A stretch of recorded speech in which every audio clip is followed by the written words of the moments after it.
দর্শক, এই মুহূর্তে দীপ্ত কৃষি টিম অবস্থান করছে ফেনীর সোনাগাজীর চরচান্দিয়া, অর্থাৎ এই যে জায়গাটা দেখছেন এটা কিন্তু চর এলাকা। এখানে কৃষকরা একটা ভিন্ন পদ্ধতিতে তরমুজ চাষ করছেন। পাশের কৃষককে নিশ্চয়ই আপনারা চিনছেন, আমাদের রুবেল ভাই। রুবেল ভাইয়ের কৃষি নিয়ে সফলতার প্রতিবেদন কিন্তু এর আগেও আমরা করেছি, এবারও আমরা চলে এসেছি। এর কারণ হচ্ছে রুবেল ভাই শুধু একা তরমুজ চাষ করছেন না, 8 জন মিলে কিন্তু এখানে তরমুজ চাষ করছেন। দর্শক, সমবায় পদ্ধতিতে তরমুজ চাষের কিন্তু বিশেষ কিছু সুবিধা আছে, সেটা আমরা রুবেল ভাইয়ের কাছ থেকেই শুনবো। তবে একটা বিষয় বলছি, এই সময়টা অর্থাৎ রমজানের সময় এবং রমজান পরবর্তী ঈদের সময়, পাশাপাশি এই গরমে তরমুজের ব্যাপক চাহিদা, আর এ কারণেই তরমুজ চাষ করে লাভবান হচ্ছেন এই এলাকার কৃষকেরা। দর্শক, সবাইকে স্বাগত জানাচ্ছি দীপ্ত কৃষির আজকের এই পর্বে, পাওয়ার্ড বাই কাজী ফার্মস। বাংলাদেশের কৃষিতে দিন দিন গুরুত্ব বাড়ছে সমবায় কৃষির। সমবায় কৃষি মানে কয়েকজন কৃষক একসাথে মিলিতভাবে জমি, শ্রম, অভিজ্ঞতা ও প্রযুক্তি ব্যবহার করে কৃষিকাজ করা। একজন কৃষকের পক্ষে অনেক সময় আধুনিক যন্ত্রপাতি বা উন্নতি প্রযুক্তি ব্যবহার করা কঠিন হয়ে পড়ে, কিন্তু সমবায়ের মাধ্যমে সেই বাধা অনেকটাই কমে যায়।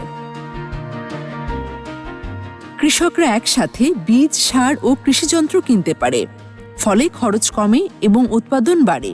শুধু তাই নয়, সমবায়ের মাধ্যমে উৎপাদিত ফসল একসাথে বাজারজাত করলে ভালো দাম পাওয়ার সম্ভাবনাও বৃদ্ধি পায়।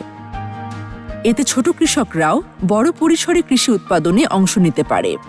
সমবায় কৃষি শুধু কৃষকের আয় বাড়ায় না, এটি গ্রামীণ অর্থনীতিকে শক্তিশালী করে। তাই বলা যায়, সমবায় কৃষি হচ্ছে একসাথে কাজ করে টেকসই ও লাভজনক কৃষির পথে এগিয়ে যাওয়ার একটি কার্যকর উদ্যোগ। রুবেল ভাই, আপনার সাথে আবারও দেখা হয়ে গেল এবং প্রতিবারই আপনার ভিন্ন ভিন্ন ধর্মী কৃষি নিয়ে কাজ আমরা দেখি। এবার দেখতে পাচ্ছি সমবায় পদ্ধতিতে আপনি তরমুজ চাষ করছেন। কথা পরে বলবো, তার আগে আমি তরমুজ কেটে দেখবো আসলে কেমন চাষ করলেন আপনি। বসে পড়ি। হ্যাঁ, আচ্ছা, আমি দেখতে পাচ্ছি আপনি কি কাটা আমাকে সাহায্য করবেন? আপনি দেখেন এই যে তরমুজের কালার এমন হচ্ছে কি, আপনার এটা একটা বালি বালি ভাব থাকে। আচ্ছা, আর রসালো হয় কি? ইনশাআল্লাহ রসালো। দেখেই মনে হচ্ছে প্রচুর পরিমাণে মিষ্টতা তো আছেই, সেই সাথে সাথে এর যে রংটা দেখেই মনে হচ্ছে অত্যন্ত লোভনীয়। যেহেতু রমজান মাস, এখন আমি খেয়ে পরখ করে দেখতে পাচ্ছি না, অবশ্যই ইফতারে আমি খেয়ে দেখবো কি পরিমাণ রসালো, এটা একটু পরখ করে দেখতে চাই। মনে হচ্ছে কল ছাড়লে যেমন পানি পড়ে, ঠিক তেমন পানি। চিন্তা করেন, এই গরমে এই 1 গ্লাস যদি তরমুজের শরবত খাওয়া যায়, আহ কি আনন্দ! এবং বিশেষ করে ইফতারিতে প্রচুর পরিমাণে পুষ্টি সমৃদ্ধ। ভাই, এত সুন্দর তরমুজ চাষ করছেন, এখন কি সবগুলো উঠানোর সময় হয়েছে? না, এখনো সময় হয় নাই, কারণটা হচ্ছে আর 8 থেকে 10 দিনের ভিতর আমরা তরমুজ কাটতে পারবো। কিছু কিছু তরমুজ আমাদের কর্তনের সময় হয়ে গেছে। ভাই, বাজারে তো তরমুজের দাম বেশ চড়া এখন, নাকি? জি। কেন বাজারের দাম চড়া আছে, কারণটা হচ্ছে আমরা এখন যদি বিক্রি করতে যাই, একজন ভোক্তা যে বিষয়টি হচ্ছে তরমুজটা অ্যাকুরেটলি এখনো পাকে নাই। কারণটা হচ্ছে আমরা হয়তো পয়সার জন্য হয়তো বিক্রি করে দিতে পারি, বাট একজন যখন ভোক্তা জিনিসটা নেবে, সে তো তার টাকা দিয়ে জিনিসটা কিনবে খাওয়ার জন্য, হয়তো তার ফ্যামিলি, তার বাচ্চা কাচ্চা নিয়ে। তো যদি পাকানো অবস্থায় যদি সে না পায়, সে স্বাভাবিক মনে খুব কষ্ট পাবে। তার আমরা কৃষকরা বিশেষ করে চিন্তা করি যেন আমাদের চিন্তা ভাবনা থাকে একজন ভোক্তার কাছে যতক্ষণ পর্যন্ত পৌঁছাবে যেন সেটা সঠিকভাবে যায়। পাকানো অবস্থায় যদি যায়, তাহলে একজন ভোক্তা যখন ক্রয় করে যেরকম লাভবান হবে, আমরা বিক্রি করে সেভাবে লাভবান হব। কিন্তু রুবেল ভাই, আমরা তো অনেক সময় বুঝতে পারি না যে এটা আসলে একটা ভেতরটা কাঁচা কিনা, আসলে ভালো কিনা, বা মেডিসিন দিয়ে পাকাইছে কিনা, এগুলো তো বুঝতে পারি না। আপনি কি আপনার তরমুজটা দেখায় বুঝাবেন আমাদেরকে? আমরা বিশেষ করে যারা কৃষক, যারা চাষী, তারা অনেকজনই কৃষক বুঝতে পারে যে এই মালটা পেকেছে, আর অনেকজনে জানে যে না, এটা কোনো পাক হয়, মানে এখনো কাঁচা। আমাদেরকে কিছু টিপস দিতে পারবেন? অবশ্যই টিপস দিব, সেটা আপনাকে দিতে পারবো, সমস্যা নেই। আচ্ছা, ধরেন এটা যে ভেতরে এত লাল, হ্যাঁ, এটা আমি কিভাবে বুঝবো যে এটা ভেতরে লাল হবে? আপনাকে যেটা হচ্ছে কি, আমরা যখন তরমুজে এখানে আমরা বাড়িটা দেওয়া হয়, তখন একটা শব্দ হয়। এই শব্দের কারণে আমরা বুঝতে পারি যে এটা পাকা হয়েছে কিনা পাকা না। যে অনেকজনে বলে না, আপনার এখানে ফুল ছোট হতে হয় বা পড়ে গেলে তারা পেকে গেছে, আর এটা একটা ভুল ধারণা। কারণ হচ্ছে তরমুজের যে একটা কালার আছে, তার কালারের সাথে যে এখন আপনাকে আমি একটা নর্মালি যেগুলো আপনি দেখতেছেন, এটার সাথে এটার কোনো মিল আছে?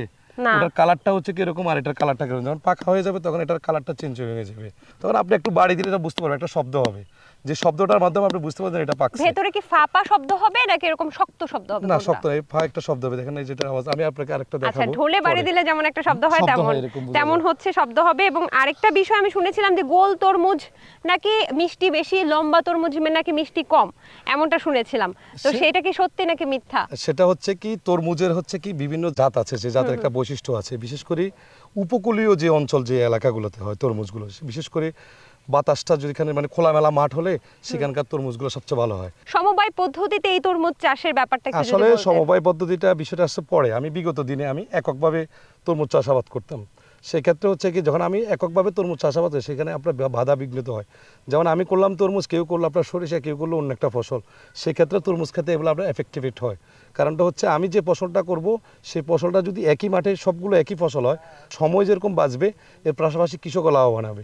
আমার নাম মাসুদ হাসান, আমি সুবর্ণচর থেকে এসেছি এখানে তরমুজ করার জন্য। আমি আগে সুবর্ণচর তরমুজ করতাম, এখন সোনাগাজী এসে সমবায়ভাবে তরমুজ চাষ করতেছি। সবার সাথে তরমুজ করে গত বছরও ইনশাল্লাহ অনেক লাভ করছি, এবছরও ফসল অনুযায়ী আবহাওয়া যদি ভালো থাকে ইনশাল্লাহ ভালো লাভ করতে পারবো। তখন আমার জায়গা থেকে আমি চিন্তা করে পরবর্তীতে আমরা আমাদের কিছু এলাকা ভিত্তিক এবং আমাদের উপজেলার কিছু ভাই ব্রাদার আছে, সবাই নিয়ে একটু আলোচনা করলাম যে না, আমরা এই বছর তরমুজ চাষ সমবায় ভিত্তিতে করা যায়, যদি যায় তাহলে কৃষক যেরকম লাভবান হবে, দেশ এরকম লাভবান হবে। আমি মূলত প্রবাসী। দীর্ঘদিন থেকে আমাদের এলাকায় তরমুজের যে চাষাবাদ হচ্ছে ওটা দেখে আমি উদ্বুদ্ধ হলাম। বিশেষ করে আমার ছোট ভাই রুবেল এই আমারও বললো যে ভাইয়া এখানে ইনভেস্ট করেন, বিভিন্ন লোকজন ইনভেস্ট করতেছে, আপনিও করেন। যারা আগে ইনভেস্ট করছে ওরা ভালো বেনিফিট করছে, এই বিধায় আমিও এখানে ইনভেস্ট করতেছি। আমি আশা করব যারা প্রবাসমুখী হচ্ছেন, প্রবাসে না গিয়ে এই দেশের উন্নয়নে এই চাষাবাদ করেন, লাভবান হবে। তখন ওদের সাথে পরামর্শ করার পরে আমরা এখানে 8 জন ইনভেস্টমেন্ট করি। তো ইনভেস্টমেন্ট যার কিছু কিছু শেয়ারদের আছে, কারো 5 একর, কারো 10 একর, আর কারো 30 একর। ও সবার সমান না? সমান না। আচ্ছা। তো এভাবে আমরা 8 জন মিলে সমন্বিতভাবে এই চাষাবাদটা শুরু করি। এখন এটার পর আমরা অন্য আরেকটা ফসল ফেলাতে পারবো, কারণটা হচ্ছে সবগুলো তরমুজ যখন আমরা একসাথে কর্তন করবো, এর পরবর্তীতে পুরো মাঠটা একসাথে হয়ে একটা খালি হয়ে যাবে, তখন যে কোনো অন্য একটা ফসল করা সম্ভব।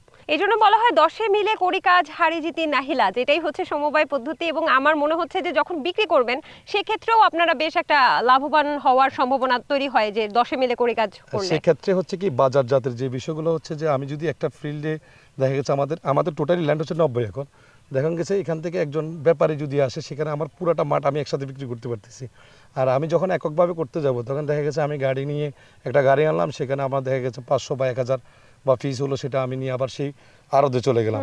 তো আড়তে যাওয়া এবং কস্টিং দুই দিক দিয়ে আমার চলে যাচ্ছে। যদি একটা বড় স্কেল হয় তাহলে একটা দেখা যাচ্ছে বড় ব্যাপারী যারা আসে তারা পুরো মাঠটা একটা বলে যে কত টাকা। যেমন কিছুদিন আগে আমাদের এটা একটা অনেকজনে চাইছিল নেওয়ার জন্য, একজন ব্যাপারী আসছিল, সেক্ষেত্রে আমাদের সাথে রেডি বনে নেই দেখে আমরা ওখানে দিই নেই।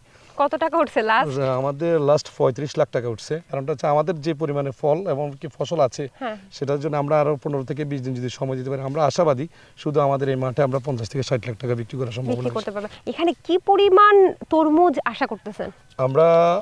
আমরা আমাদের যে বিগত দিনে যেই হিস্টোরি থেকে যেটা বলা হয়, যেমন আমরা বিগত দিনে আমাদের প্রায় 15 থেকে 16 একর জায়গা আমরা বিক্রি করছিলাম 30 থেকে 32 লাখ টাকার মতন।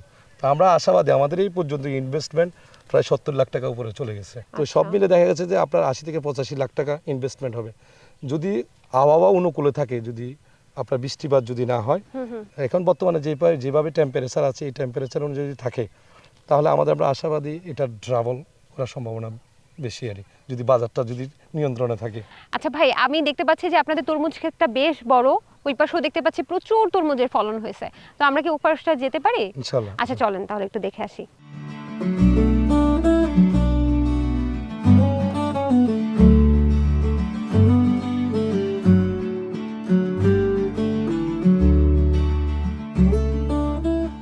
ভাই, রোদ্রোজ্জ্বল মাঠে কি ভালো তরমুজ হয়? যত রোদ বেশি হবে তত আপনার তরমুজের একটা স্বাদের একটা ইয়া থাকে আলাদা।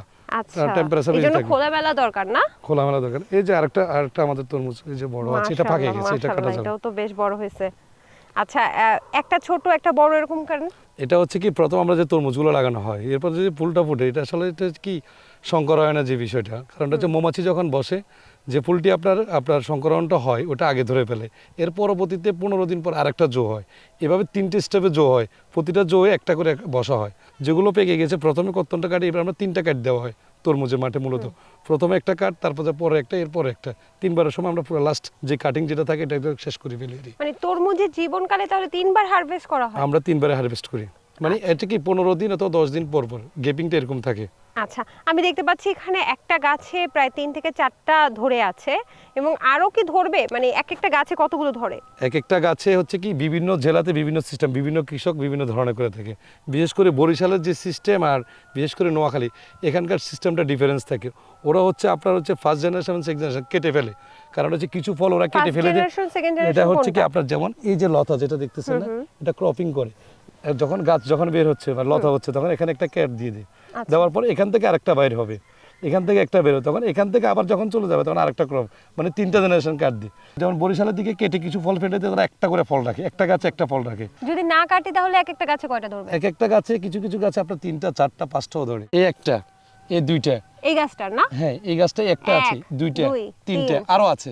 কই? সেটা হচ্ছে আমি আপনাকে দেখাই, এই যে এটা কিছুদিনের ভিতরে এটা বসে যাবে, এই যে একটা ফল। এই ফলটা নাকি ঝরে পড়ে যায় কি একটা রোগ হইলে? এটা হচ্ছে কি আপনার অনেক সময় দেখা যাচ্ছে টেম্পারেচার বাড়তে থাকলে আর গাছের গ্রোথ যদি থাকে, সেক্ষেত্রে আপনার পরাগায়ন যদি ঠিক মতো না হয় তখন ফলটা নষ্ট হয়ে যাবে। কারণটা হচ্ছে পরাগায়নটা সঠিকভাবে যদি না করে, হরমোনটা যদি বিশেষ করে ফিজিয়ার যেটা, এটা যদি অ্যাকুরেটলি না থাকে তাহলে ফল ঝরে যাবে। আচ্ছা দর্শক, কৃষি গবেষণা থেকে বা কৃষি সম্প্রসারণ অধিদপ্তর থেকে কিন্তু বারবারই কৃষকদেরকে বলা হয় কাটিং করতে। এই কাটিংটা আমি বুঝে নিলাম কি, তো এই কাটিংটা করলে উপকার আছে, তবে অনেক বড় জমিতে যদি আপনার সময় না থাকে তাহলে আসলে কাটিং করা হয়তো বা এই কৃষকদের ক্ষেত্রে সম্ভব ছিল না। তবে অবশ্যই সময় এবং লোক সংখ্যা থাকলে কাটিংটা করে নেওয়া জরুরি, না ভাই? সেটাকে যে বিশেষ করে উন্নত দেশগুলোতে বিশেষ করে বিভিন্ন দেশে হয়, আমাদের দেশেও প্রচলন আছে, চলতেছে। কারণটা হচ্ছে এখানকার যে কৃষকদের যে সময়টা, আমাদের ল্যান্ড হচ্ছে পরিমাণ বেশি, এমন হচ্ছে কি আপনার শ্রমিক সংখ্যাটা অনেক কম হয়ে গেছে, কমে গেছে। এইটা একটু হয়ে গেছে না ভাই? চলে আসছে না? এটা কি আমাকে একটু আবার দেখাবেন নাকি? একটু দেখতে ইচ্ছে করতেছে যে এত কষ্ট করে যে আসলে আপনারা আচ্ছা কাটছেন। দর্শক, আরেকটা বিষয় আমি উনি কাটতে কাটতে দেখাই, যে এই যে দেখতে পাচ্ছেন মাটির অবস্থা একেবারে এখানে কিন্তু বলা যায় যে এঁটেল মাটি, না ভাই? এটা হ্যাঁ, একটু বালুর সংখ্যা কম, জি এঁটেলই তো বলা যায় নাকি? এঁটেল মাটি, এবং এই মাটিগুলোতে মূলত আলু হইতে পারে ভালো না। সেই ক্ষেত্রে এখানে বিশেষ করে উপকূলীয় এলাকা, তো এখানে আপনার জোয়ার পলিমাটি আসার কারণে তরমুজটা সবচেয়ে ভালো হয়। এর পাশাপাশি আপনার সরিষাটা হবে, আবার খেসারিটা প্রচুর হবে। খেসারি প্রচুর হবে না? তাহলে তরমুজটা এটার জন্য ভালো, মানে এই মাটিতেও তরমুজ ফলে। বাহ, মাশাআল্লাহ মাশাআল্লাহ, কি সুন্দর রং, কি দারুণ রং দর্শক দেখছেন, এবং খুবই আকর্ষণীয়। এটা দেখেই মনে হচ্ছে যে প্রচুর পরিমাণে রসালো, এবং রংটাও মাশাআল্লাহ ঠিক ওই তরমুজটার মতো। আমি একটু পরখ করে দেখলাম, যেহেতু উনি আমাকে বলেছে যে আপা আপনি জানেন এখানকার এলাকার প্রত্যেকটা তরমুজই খুব সুন্দর কালার আসে, আর খুব সুন্দর রং আসে, খুব সুন্দর দেখতে লাগে। তো এটারও আমি একটু রসটা পরীক্ষা করব নাকি? যদিও একটা দেখিয়েছি, মাছ থেকে মনে হয় রসটা বেশি। দর্শক, যেহেতু রমজান, আমরা না খেয়ে আপনাদেরকে শুধু রসের পরিমাণটা দেখাচ্ছি। কি আনন্দ লাগে না? আচ্ছা, যদিও এই খেতে এই তরমুজগুলো আপনি আপনার লোক আছে অবশ্যই নিয়ে যাবে, তবে একটা বিষয় যে একটু সচেতন করেন যে খেতে তরমুজের ফালানো উচিত না, অবশিষ্ট অংশ ফেলানো উচিত। কারণটা হচ্ছে তরমুজ কাটার সময় একটু খেয়াল করে কাটতে হয়, কারণ হচ্ছে কিছু কিছু ছোট ফল আছে, কিছু হচ্ছে বড়, এগুলো আপনার সতর্কতার সাথে কাটলে ভালো হয়। কারণটা হচ্ছে বাড়ির শরীরের যে কোনো অঙ্গ বা একটা ফ্লাওয়ারিং হচ্ছে, সেখানে আপনার ফলটা এখনো ছোট, সেক্ষেত্রে তার উপরে একটা আপনার ইয়ার থাকে, আরবন থাকে, যেটা হচ্ছে একদম পিন ইয়ে ধরনের কাপড়ের মতন। তো এটা যদি আপনার পায়ে বা হাতে লাগে, ওই ফলটা ছোট থাকবে, ওটা বড় হবে না।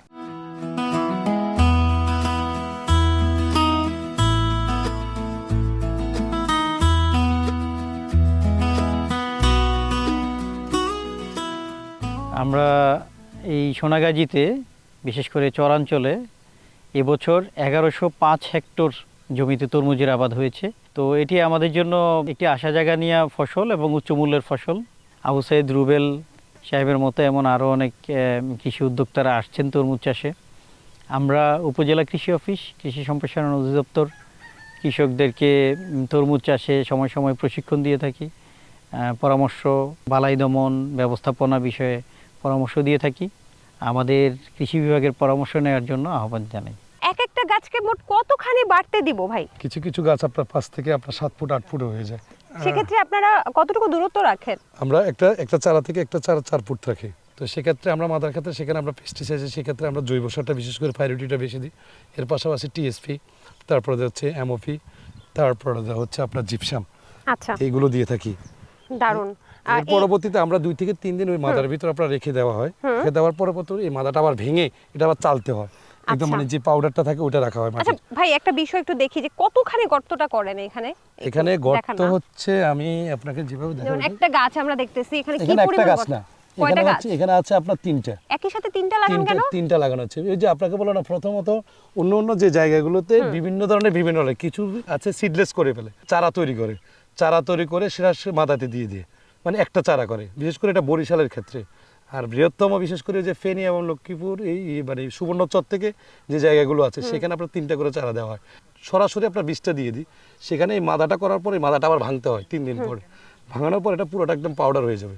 পাউডারটা আমরা হাতে এভাবে থাপড় দিয়ে তারপরে বীজের আপনার যখন অঙ্কুরণ যেটা হয়, এ হওয়ার পরে একদিন মানে প্রথমত বীজটা ভিজাতে হবে শোধন করার পরে।